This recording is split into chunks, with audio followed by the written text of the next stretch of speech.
Hi,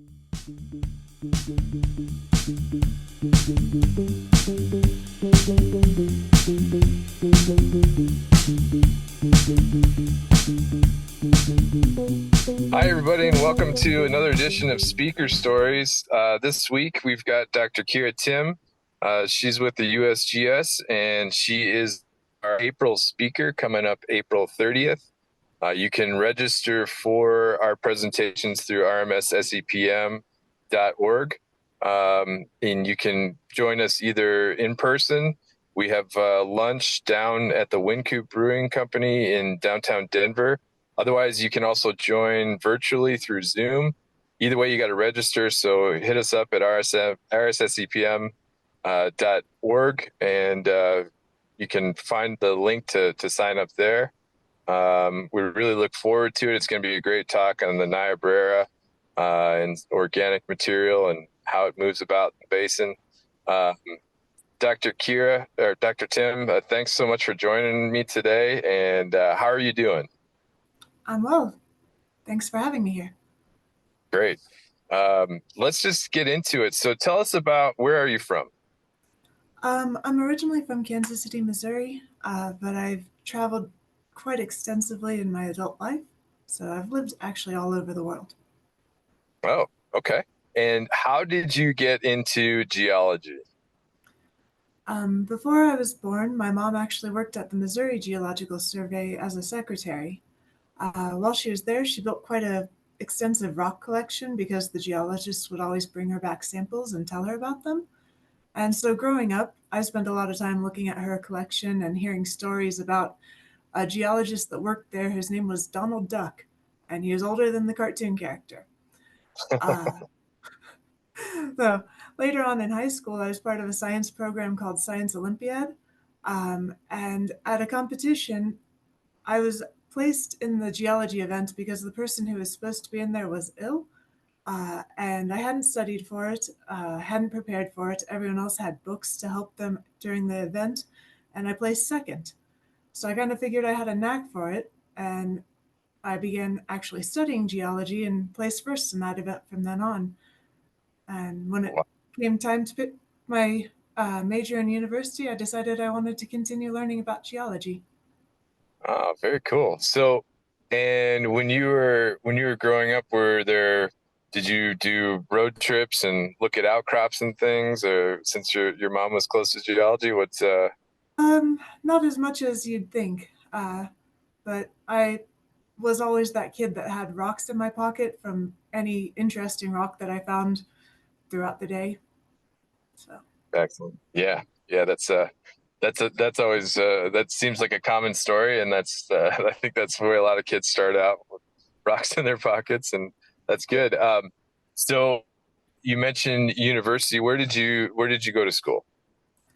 well, I started off my undergraduate degree at the University of Missouri Columbia, but my second semester of my sophomore year, I went on a study abroad to Ireland. And I was only supposed to be there for a semester, but I really liked their geology program. Each of the classes had field work. Each summer had field camp. And for my senior project, I got to map a portion of Ireland. So I transferred to universities and finished my degree at the University College Cork.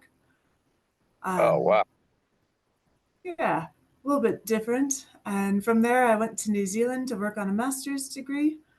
I didn't actually finish that degree, but I worked for a number of years following that, and I finally ended up in Colorado where I decided to go back to graduate school, and I completed my PhD in petroleum geology working under Steve Sonnenberg in 2018.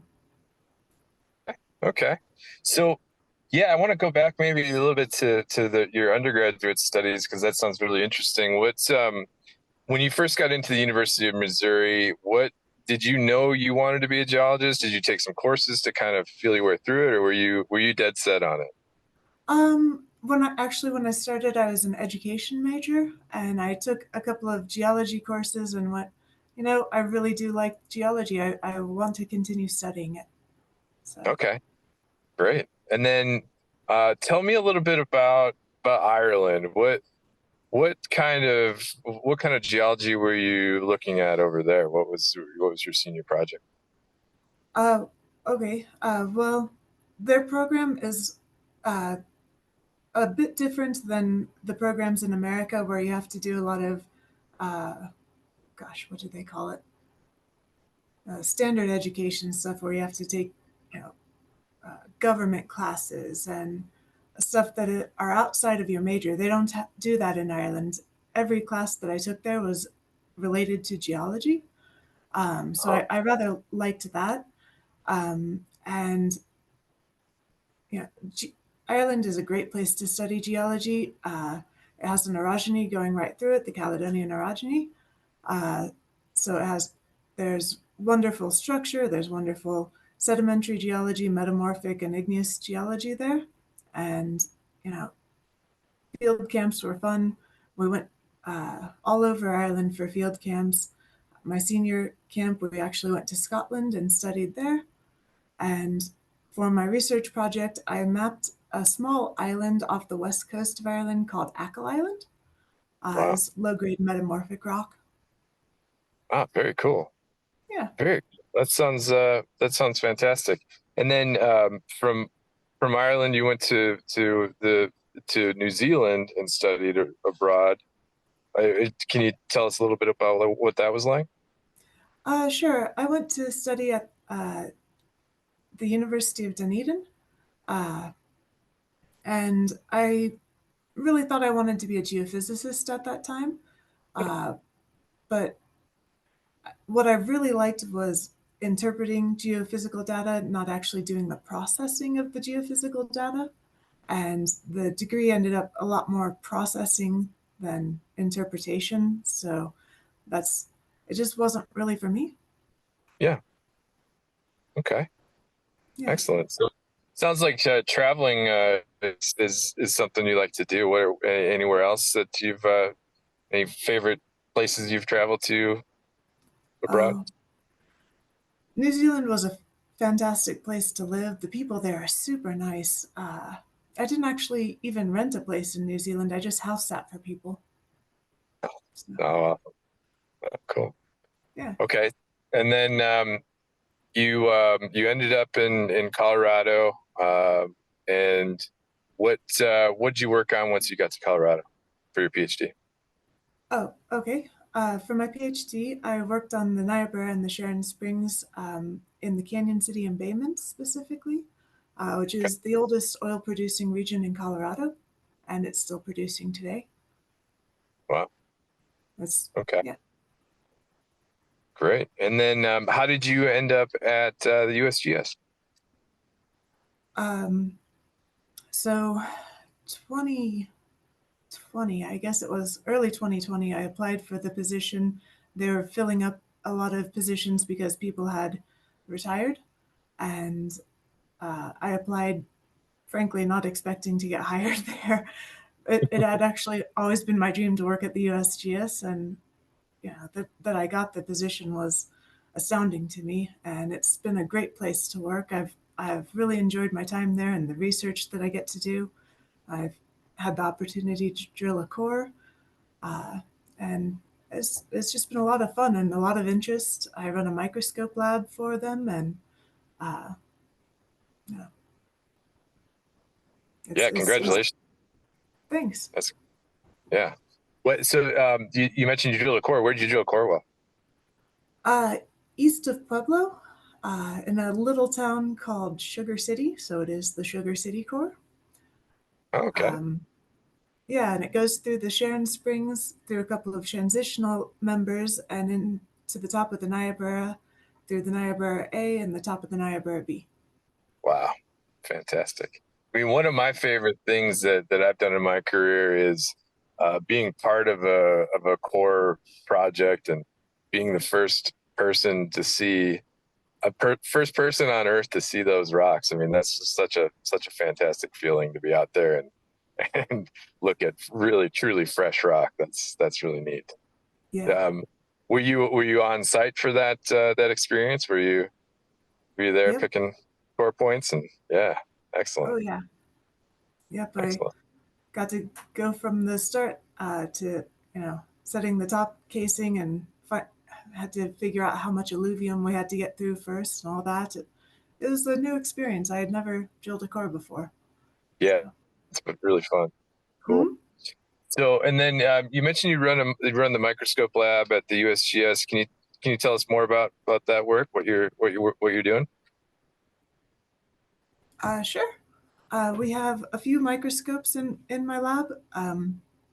We have a couple of truly excellent Zeiss microscopes for petrographic work. Uh, One has the motorized stage so that it can scan an entire thin section and stitch it all back together.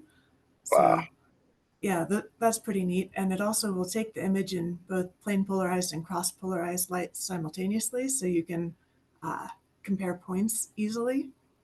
wow, that's So cool.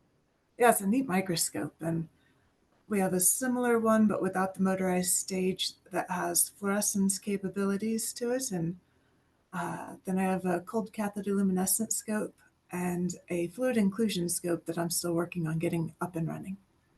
Wow, yeah, a lot of high powered equipment. That sounds like a lot of fun.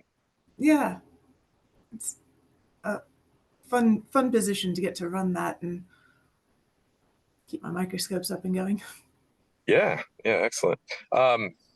So I always like to ask the question to our speakers: what keeps you fascinated, motivated in geology? What keeps you going in geoscience? Like that's a fun question for our membership to kind of think about. Well, despite the fact that geology is one of the oldest, if not the oldest, of the physical sciences, there's still so much to learn.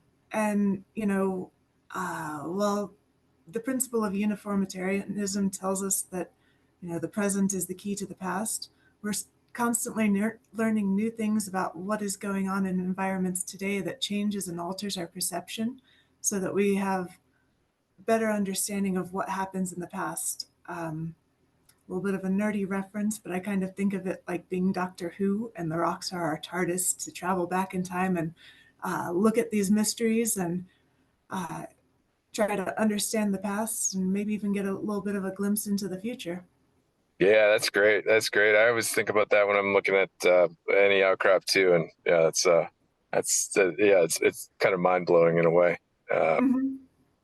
Good. And so um, what do you do outside of geology and running a microscope lab? What do you do for fun? What keeps you entertained? Well, I still do a lot of traveling.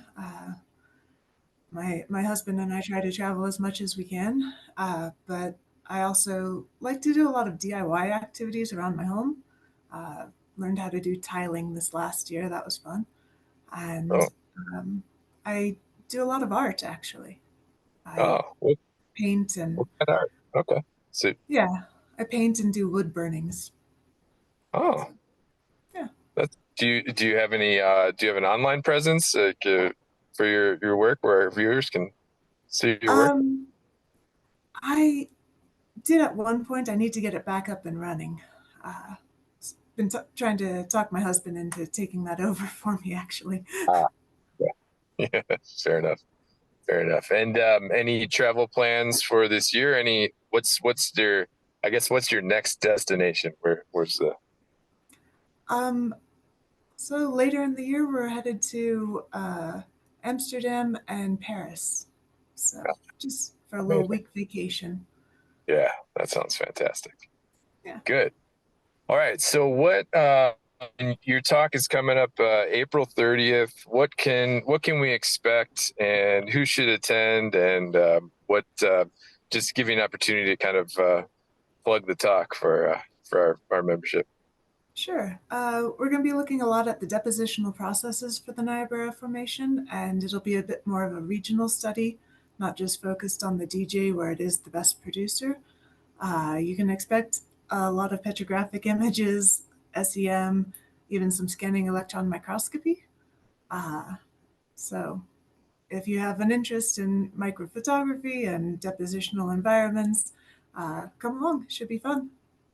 Cool. And then will we see some of the work from the Sugar City core? I have one image from the Sugar City core in there. Yeah, but Awesome. not Okay. too much. I'm still working on that core. Oh, okay. Okay. Yeah. Great. Um, well, cool. I really appreciate you taking the time today to talk to me and put this video together for our membership. Again, Dr. Timm will be our April 30th speaker. As I said earlier, come to rmssepm.org, or if you're already a member, check your email and sign up that way. Register for the talk. It's going to be a lot of fun. We'll be in person at the Wing Coop on April 30th at 11:30 is when we start up. We'll have lunch. You can also join online through Zoom. And Dr. Timm, thanks so much for talking with me today. Appreciate it, and we look forward to seeing you on April 30th. Looking forward to it. Thanks. Great, thank you.